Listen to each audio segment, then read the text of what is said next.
Ce matin-là semblait parfait pour l'aventure. Le 18 juillet 1998, 4 amis passionnés de spéléologie se dirigent vers l'entrée de la grotte Keol, nichée au cœur d'une forêt paisible. Craig Douglas, accompagné de sa sœur Jessica et de leurs amis Buster Miller et Jennifer Russell, brûlent d'impatience. Ils ont déjà exploré cette grotte l'année précédente, mais ont fait demi-tour avant d'atteindre le fond. Cette fois, ils sont déterminés à conquérir ses profondeurs. Mais ce qu'ils ignorent, c'est que cette journée va se transformer en un cauchemar dont Craig ne sortira peut-être jamais vivant. La grotte Keol s'étend sur 370 pieds de long, mais ne vous fiez pas à cette distance apparemment modeste. Cette cavité souterraine est un véritable piège mortel. Ces passages se rétrécissent de manière impitoyable, forçant les explorateurs à ramper, se tordre et comprimer leur corps dans des positions qui défient toute logique anatomique. Le point le plus profond se trouve à 113 pieds sous la surface, et pour l'atteindre, il faut négocier un passage d'axe en grave peine 1 pied de hauteur avant de faire face à une chute verticale de 8 pieds. Les 4 aventuriers ajustent leur lampe frontale, vérifient leur genouillère et entament leur descente vers les entrailles de la Terre. L'atmosphère change radicalement dès qu'ils pénètrent dans la grotte. La température chute brutalement, l'air devient lourd et humide, et le silence oppressant n'est brisé que par le bruit de leur respiration haletante et le raclement occasionnel de leur équipement contre la roche froide. Pendant les premières heures, tout se déroule selon leurs prévisions. Ils progressent centimètre par centimètre à travers ce labyrinthe souterrain, leurs muscles se contractant douloureusement à chaque mouvement. Mais c'est lorsqu'ils atteignent le fameux « tuyau de pôle » que leur aventure prend une tournure dramatique. Ce passage final, au d'un seul pied, mène au dernier gouffre de la grotte. Craig, en tant que leader du groupe, prend les devants. Il expire profondément et commence à ramper à travers cet étroit boyau, sentant la roche impitoyable presser contre ses côtes et ses hanches. Chaque mouvement est une torture. Ses bras sont pratiquement inutiles dans cet espace confiné, et il doit utiliser ses jambes pour se propulser vers l'avant. Le passage débouche sur le bord du gouffre de 8 pieds, où il doit se positionner avec une précision chirurgicale avant de descendre. Craig étend ses jambes vers l'ouverture, cherchant un appui stable, quand soudain, l'impensable se produit. Son pied gauche se coince. Une roche pince sa botte, l'empêchant d'avancer. Agacé mais pas encore alarmé, il tente de se dégager en déplaçant son poids. Mais c'est alors que sa jambe droite se retrouve coincée entre 2 blocs rocheux déchiquetés. La douleur explose dans sa jambe comme une bombe. Ces blocs instables se resserrent autour de son genou, créant une pression atroce qui augmente à chaque seconde. Craig halète, son cœur tambourine dans sa poitrine alors qu'il tente désespérément de libérer sa jambe. Chaque mouvement ne fait qu'empirer sa situation. La roche se referme sur lui comme un étau mortel, ses bords tranchants s'enfonçant dans sa peau. Il tire, se tord, serre les dents jusqu'à ce qu'elles grincent, mais rien n'y fait. Et puis vient la prise de conscience terrifiante. Il est piégé dans une position mortelle. Son corps est incliné vers le bas, son poids tirant contre sa jambe prisonnière.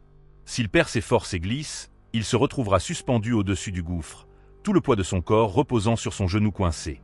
La sueur perle sur son front tandis que son corps pend à moitié dans le vide, ses bras coincés par les parois du tunnel, chaque petit mouvement envoie des vagues de douleur fulgurantes à travers sa jambe emprisonnée. La roche semble vivante, se resserrant toujours plus, comme si elle tentait de l'avaler entièrement. Derrière lui, la voix de sa sœur Jessica résonne, comprenant rapidement que la situation a dérapé. Pendant 15 minutes interminables, Craig se bat pour se libérer. Buster Miller rampe dans le passage pour tenter de l'aider, mais l'espace est si restreint qu'il peut à peine bouger. Il saisit Craig, essaie de le faire pivoter, mais la position de son genou rend toute manœuvre impossible. Plus il lutte, plus la jambe de Craig enfle.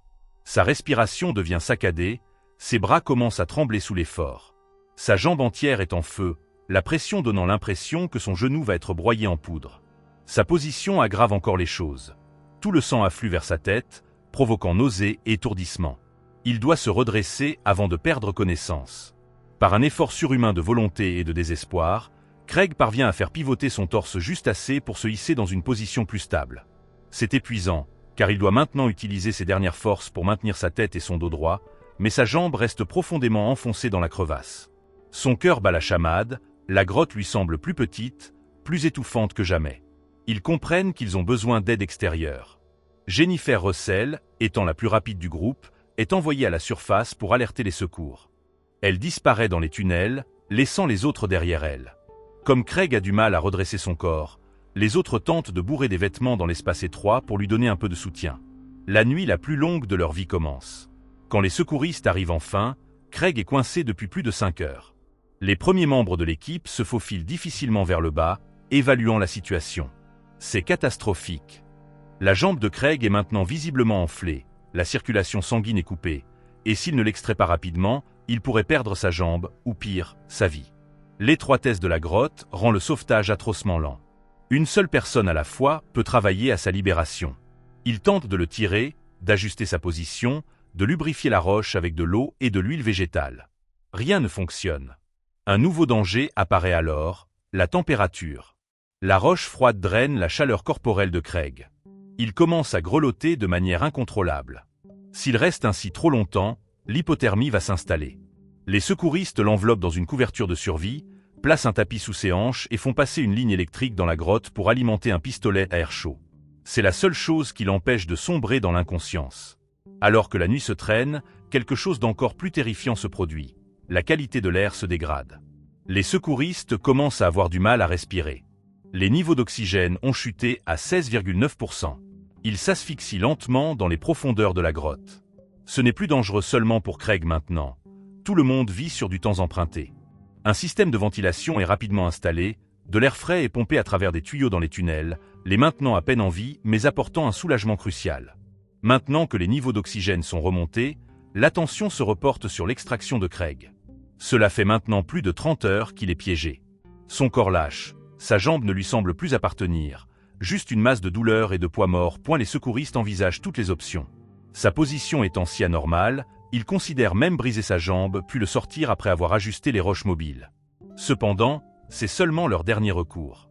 Ils planifient une autre méthode d'extraction. Les secouristes attaquent la roche avec des perceuses et des burins pneumatiques, la cassant millimètre par millimètre. Ils travaillent par équipe, l'espace confiné ne permettant qu'à une seule personne à la fois de buriner la pierre emprisonnant le genou de Craig. Le bruit de la perceuse résonne à travers la roche.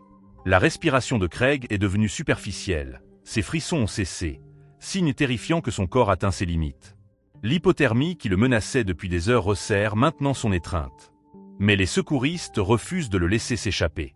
Ils lui rappellent pourquoi il doit continuer à se battre, lui parlent de la lumière au-dessus du sol, de l'air qui remplira ses poumons sans restriction, des gens qui l'attendent. Il ne peut plus parler, ses lèvres sont gercées, sa gorge desséchée par la déshydratation, mais intérieurement, il écoute. Et puis enfin, après tout ce forage, il y a de l'espace. Pas beaucoup, mais suffisamment pour une dernière tentative désespérée. Les secouristes ne peuvent pas atteindre cet endroit et passent maintenant la perceuse à Craig. Ils misent tout sur lui. Ses doigts répondent à peine quand il la saisit. Après avoir été piégé pendant plus de 30 heures, tout se résume à lui. Rassemblant toutes ses forces, ses bras tremblent, ses muscles brûlent d'épuisement. Il pend partiellement au-dessus du gouffre, presse la perceuse contre la roche, les dents serrées de douleur alors que les vibrations secouent tout son corps. Sa vision se trouble, la grotte tourne autour de lui, et puis quelque chose bouge. Pour la première fois en près de 2 jours, sa jambe remue. La résistance qu'il avait maintenue comme un étau de fer s'affaiblit. Avec la dernière once de force qui lui reste, il tire et sa jambe se libère.